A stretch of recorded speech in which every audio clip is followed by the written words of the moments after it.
The Salem Witch House, a place where history and legend intertwine, creating an atmosphere thick with mystery and dread. Even the name sends chills down your spine. It conjures images of dark rituals, whispered secrets, and the cries of the innocent.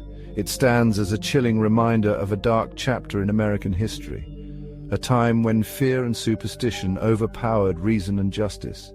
The house whispers tales of paranoia, injustice, and the supernatural. Each creak of the floorboards, each gust of wind through the windows seems to carry the voices of the past. I've investigated countless haunted locations. This one, different. The very air around it feels charged with the energy of those who suffered here. The energy here is palpable, oppressive. It's as if the walls themselves are imbued with the sorrow and fear of the past. You can almost feel the weight of the accusations, the fear, the despair. The very ground seems to echo with the footsteps of those who once walked here, their lives forever changed by the events that transpired. It's not just a house, it's a portal, a gateway to a time when superstition reigned and innocent lives were lost. A place where the past and present collide in a haunting dance. A gateway to a time when superstition reigned and innocent lives were lost. The trials, the accusations, the hysteria, all are etched into the very fabric of this place. Are you ready to step inside, to walk through the door and into the past, to feel the weight of history pressing down on you and to confront the shadows that still linger here? Salem, 1692, a small village gripped by fear. It began with a group of young girls exhibiting strange behavior, fits, outbursts, claims of seeing spectral figures, witchcraft. The word spread like wildfire, finger-pointing, accusations, neighbors turning on neighbors. The trials began. Lives were shattered based on spectral evidence, flimsy accusations, and mass hysteria. The Salem witch trials, a stark reminder of the dangers of unchecked fear and the power of suggestion. But at the heart of it all stood the witch house. This wasn't just any house. This was a place steeped in history, a silent witness to one of the darkest chapters in American history. The Salem Witch House stands as a testament to the hysteria and fear that gripped the town of Salem in the late 17th century. Its walls have seen and heard things that would send shivers down anyone's spine.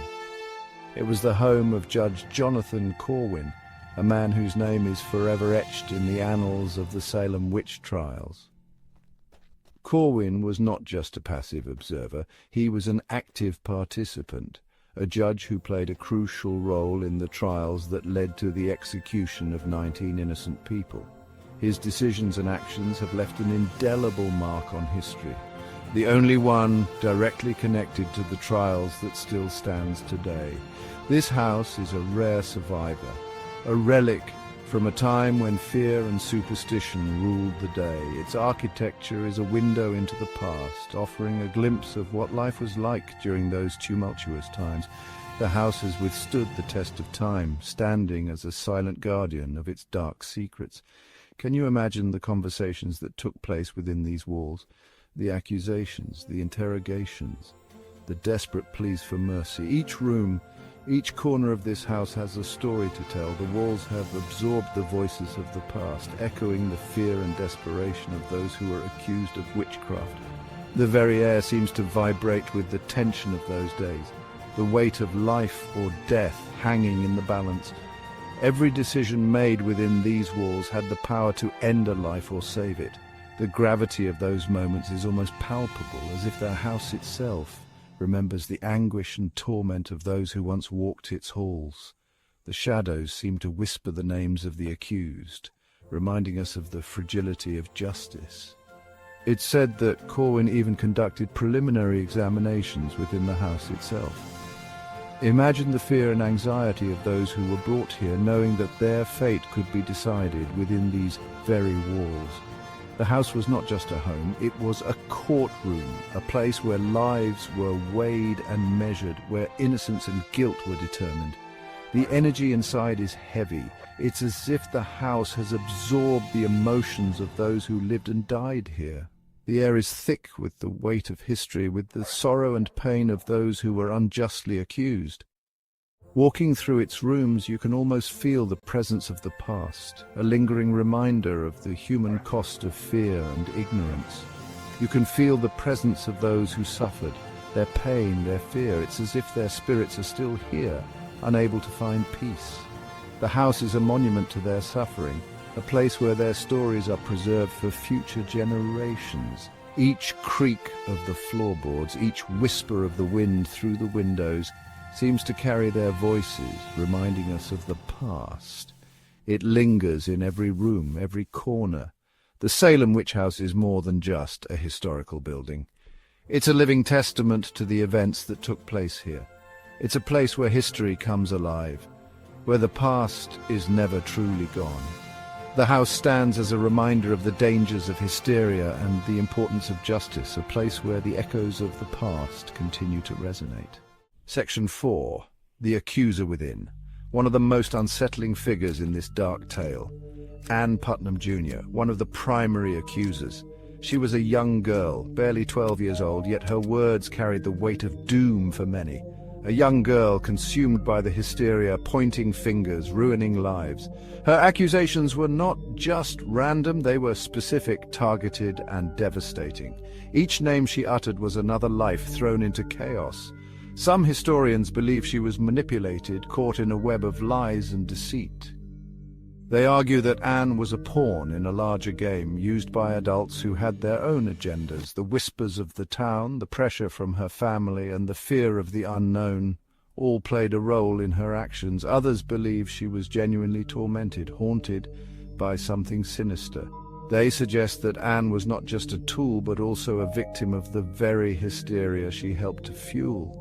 The dark woods, the eerie nights, and the constant fear could have driven her to the edge of sanity. Was she a victim, a perpetrator, or perhaps a tragic blend of both? The duality of her nature is what makes her story so compelling and so chilling. On one hand, she was an innocent child. On the other, she was a harbinger of doom. The truth is as murky as the shadows that cling to the witch house. The building stands as a silent witness to the horrors of the past, its walls echoing with the cries of the accused and the damned. What we do know is that her accusations had a devastating impact. Lives were lost, families were torn apart. The courtroom scenes were filled with anguish as people watched their loved ones condemned by the words of a child. The ripple effects of her actions spread far and wide, leaving scars that would last for generations. Historical records show that Ann Putnam Jr. later expressed remorse for her role in the trials.